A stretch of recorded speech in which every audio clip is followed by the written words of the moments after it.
Good morning, Nigeria. Good morning, world. And happy new month.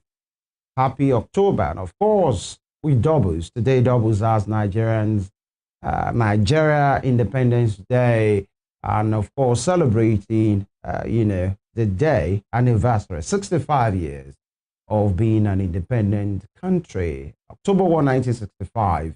October 1, 2025. And, we bring you good tidings. Congratulations, Nigeria. Congratulations, everyone. And of course, you just heard and seen Mr. President speak on the anniversary of the independence of this great nation of good people, Nigeria. And of course, I'm a Nigerian. Femi Ojo is my name, and welcome you. And congratulations, Daniel, my fellow Nigerian. Yeah. Congratulations indeed. Yeah. Right. Happy independence. Happy independence. Well, most of all, happy new month. It's a new month. It's the first day of October 2025. Good morning to you. Yes, you are distinguished viewers. Thank you once again for joining us on Morning Spring. This is Western Spring Television. It's a public holiday in Nigeria.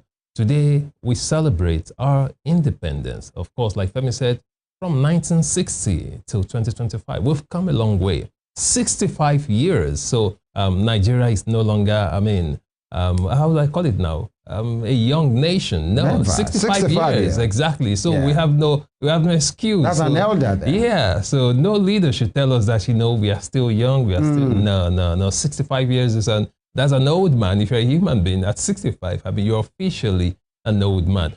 We've come a long way. And maybe possibly a grandfather. Absolutely. So thank you once again for joining us. Daniel Emeka is my name, and this is Morning Spring on Western Spring Television. You just heard the president's address to the nation on Nigeria's 65th independence. And I found quite a lot to take away from what Mr. President said right there. But more striking for me is the fact that he acknowledged the suffering in Nigeria.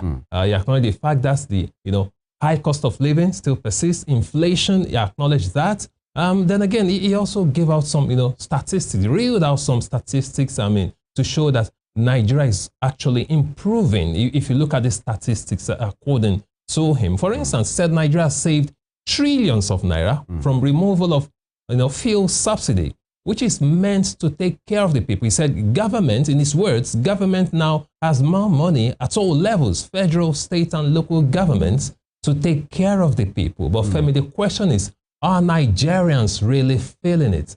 Are Nigerians being taken care of right now? Because it's one thing to make more money from removal of fuel subsidy and some economic reforms, but if the monies are ending up in the pockets of the leaders alone, that's a big problem. So are Nigerians really feeling the effect of these reforms? So many things the president said in that address. And of course, he even said, since he came into power, his administration has achieved like 12 milestones. And the real detail. Absolutely. This ending of the subsidy regime, things, what they have been able to make, trillions of naira, non-oil exports. Exactly. Going to 48%. And all of those things. But the question many Nigerians will be asking is, how are these rub off on us?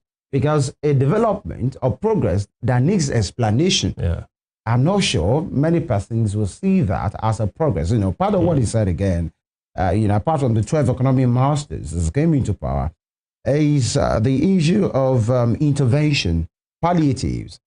When he said 330 billion naira to 8 million households has been dispensed to 8 million households. 25,000 and at least each household, these beneficial households will have taken like 1 or 2 alerts of 25,000 naira each, 8 million households. Although I've not seen any, I don't know anyone. Exactly. So how did they come about personally? I don't know. How do we verify? I may not say it's not true. President has said it's true, but I don't know anybody. I don't know if you do. No, that's the point. So how do we verify that? And again, Femi, let me ask you now, this is personal. Have you felt the effect of these reforms as a Nigerian? Are you feeling the effect of are you feeling the fact that Nigeria now has more money, rather? Are you feeling it? Are you feeling as a Nigerian? Well, are you feeling the impact of these reforms?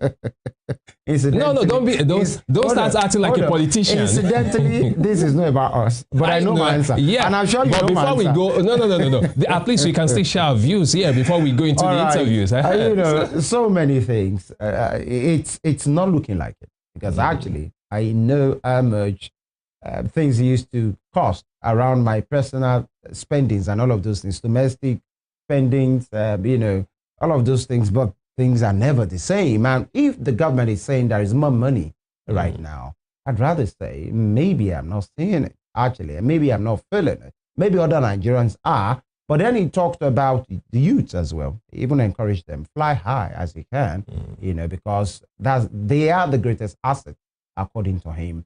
But Nigeria, and it spoke about the NELFON thing, loan intervention and credit facility, but Nigerians will say, really, you know, when you talk about youth flying high, and they are not even, today is NASU, tomorrow is ASU, the next tomorrow is ASUP, and all of those soup things, and then how about health? And then the president, education. I saw that he talked passively about security. Actually, he was diplomatic about that. Actually, he only said, oh, things are getting better and all of those things. He wasn't really deep into it, because I'm sure people in Kwara State will look at him like this. People in Benue will look at him. And now, Femi, remember, that was the same thing that happened on June 12 when he gave his address. He tactically dodged that security aspect. And because things, we might say things are improving. He and his handlers might say things are improving, but many Nigerians will say, this is not what you promised. You know, it's like something being 10, and you now say, oh, it has decreased to 9, so we should be happy. No, when you are coming, you said you could handle a lot of things better. You came with a lot of promises. And more than 2 years of your 4 years mandate, we are still telling us things will get better. And now, if you had to ask me before we, you know, do other things, I think this particular address is more like rhetoric, because many of these things that the president said, I've heard it before. He has said it before. Especially this narrative of we have turned the corner. We have turned the corner.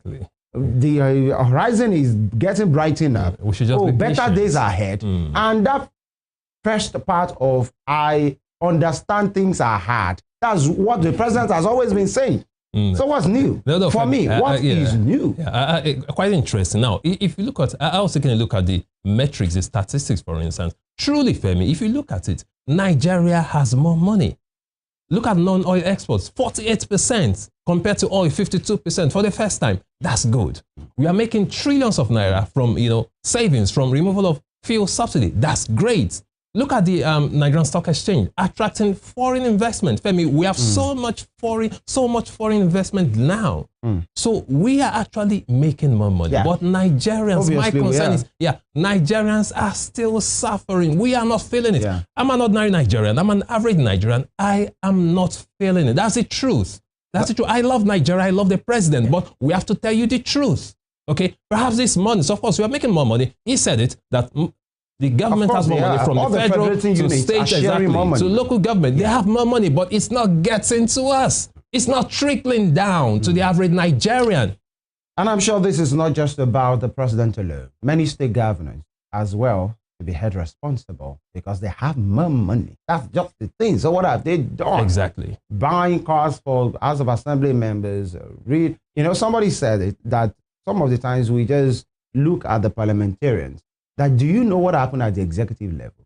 Because when it comes to parliamentarians, because you see them every day, you know that, Honorable, you have changed your car. And you are seeing official number, and you see like 10 of them are using the same car. That do you know what happened at the executive level? Ministers, you don't get to hear, and whatever they need, they get. That's the truth of the matter. Because how many times, many persons don't even care about who is representing them as a minister in their state, and they have more money at the executive level, at the state level as well. We should hold them responsible. Many things the president said. And, you know, just before we hit the brakes, he talked about the fruit of his earlier taken decisions are now showing. And that was where that question came in. What fruit? Is it the fruit of the spirit? Or the fruit of, you know, what's it called? You know, these are the issues. They are now showing.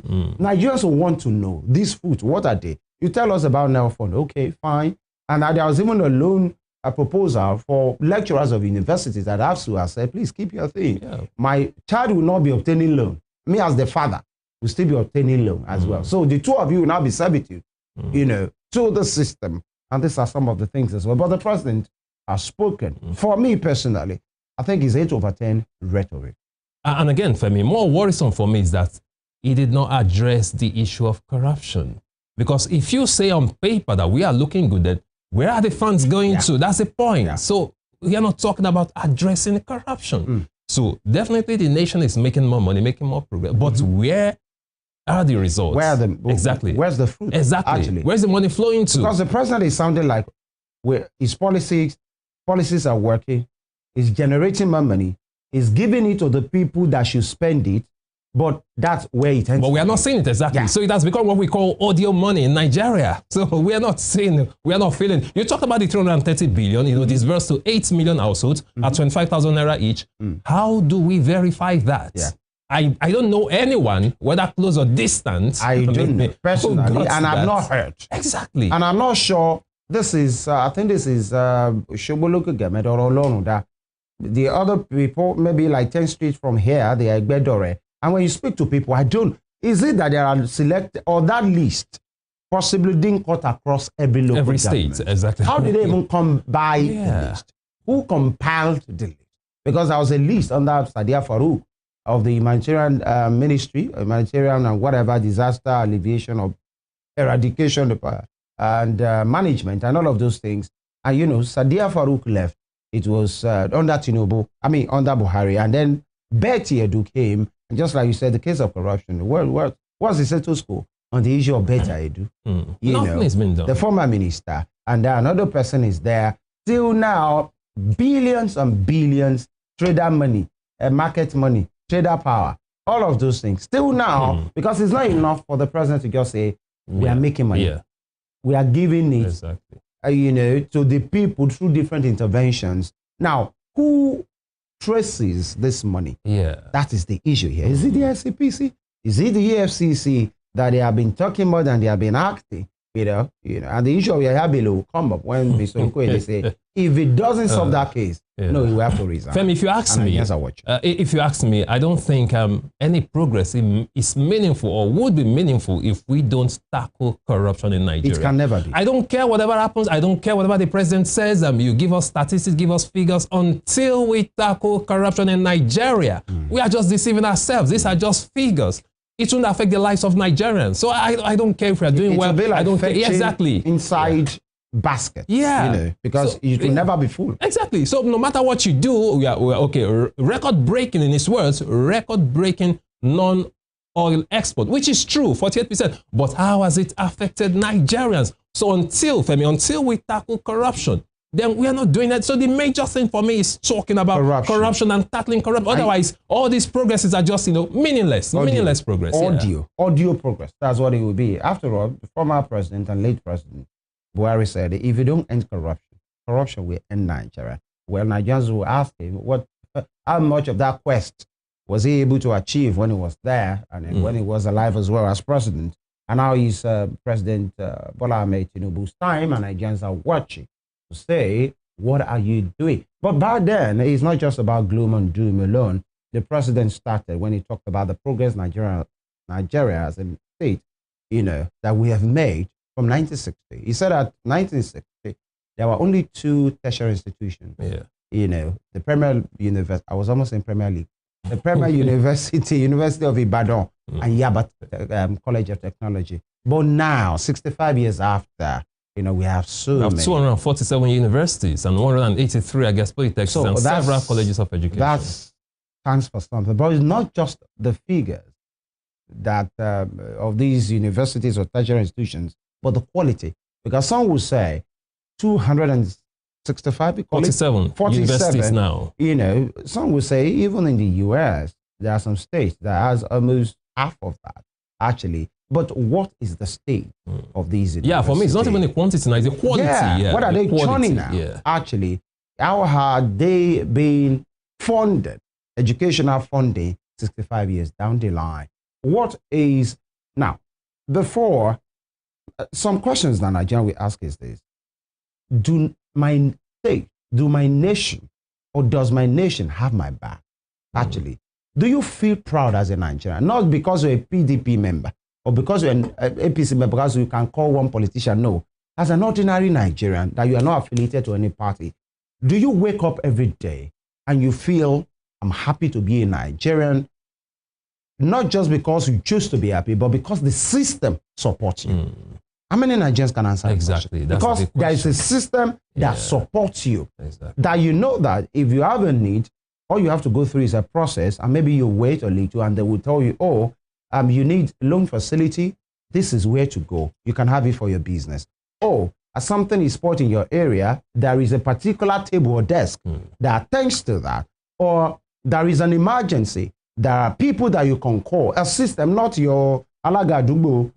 There's a system that you can call, and in 3-5 minutes, they will get there. And everywhere, the issue of Sumi, the unfortunate incident that happened at Katampe in Abuja, is still an issue in which even it's almost being politicized right now, and that's a terrible thing, actually, that it should not be, because it's Sumi, it was Sumi, you don't know who it will be. Yeah, that's it could be anybody. That's just because it's so hard to just believe that some people, they have been labeled criminals, although many analysts are saying let's watch, let's investigate beyond the issue of armed robbery, you know, all of these things. But can I wake up every day and feel I'm happy to be a Nigerian because there's a system that has my back?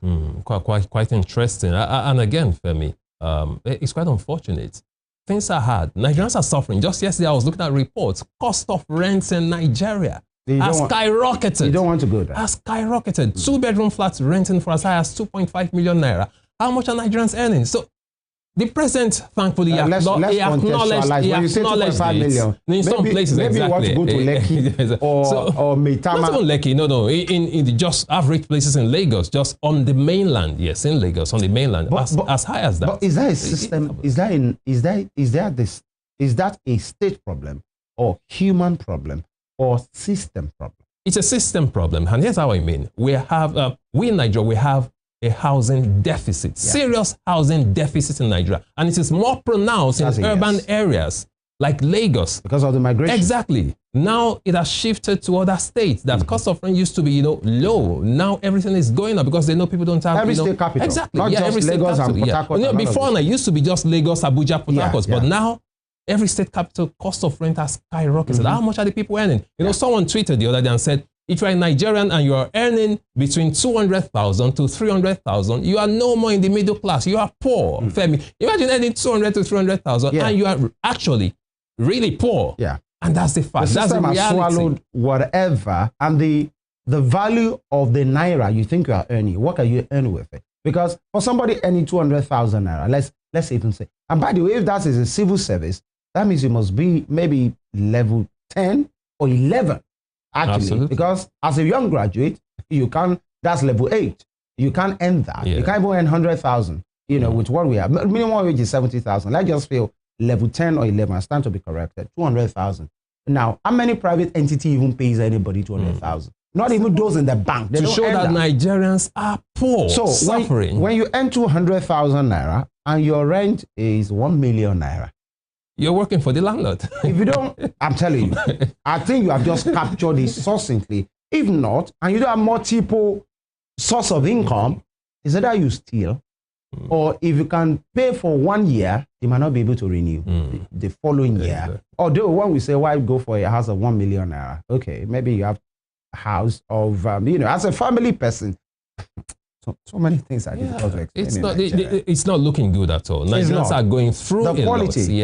Children have just resumed, and I'm sure many fathers right now, many parents rather, if you check their pulse, the thing is not pulsing well because of, the arbitral increase in school fees. For some time as well, just sit, not just because you're a parent, and think about those schools as well. Exactly. When they are coming for a new session, they need to renovate. The cost of paint is not what they used to buy. Painters will do the same thing. So the system just gets, cycled in that way, and everybody is not just happy. But then, we should be happy. I could see me donning the flag thing because of the Nigerian in me. I just had to go get it yesterday. You know, because it's our nation. We can complain from now to tomorrow. It won't change. Yeah, but we say, look, Femi, there is no place like home. I know that firsthand. There is no even place if it's about like, food. Yeah, there is no. Even if you go to a place like Paris, you see it's so beautiful. After some time, Femi, you become homesick. You feel homesick. Exactly. Actually, you know, somebody said when he got to, you know, as we hit the break now, when he got to, was he Japan? I tell you, that's unfortunate. Out of all the places you went to, Japan. It's a nice place, Femi. I know very well. It's one of those places I like to go. Talk about technology. I like the culture of the system and technology. Nice, but there's no place they will say, my, you know, because of food. You know, the cultural shift and changing everything. It can be a problem. Yeah, of course. You go chop bread, tire out. Because, especially in Asia, if you even offer you meat, you don't know the kind of meat that you are eating. These are some of the issues as well. If you're lucky, if actually you are in a place like London, in Peckham is just like another... Just like Lagos, exactly, yeah, that's it. But then you have to... You hear people speaking Yoruba on the streets, yeah. Even your dialect. Exactly. You just hear somebody say, Lembe was. Am I in Ede or am I in Peckham? All right. Congratulations, Nigeria. Of course, the question is, where are we headed? Is it a journey to a particular destination, or we are just moving to a flow? In fact, is there even any destination that we are headed? These are the questions. We'll take a quick break. When we return, we speak to issues on this special edition of Nigeria at 65 Independence Special of Morning Spring. Stay with us.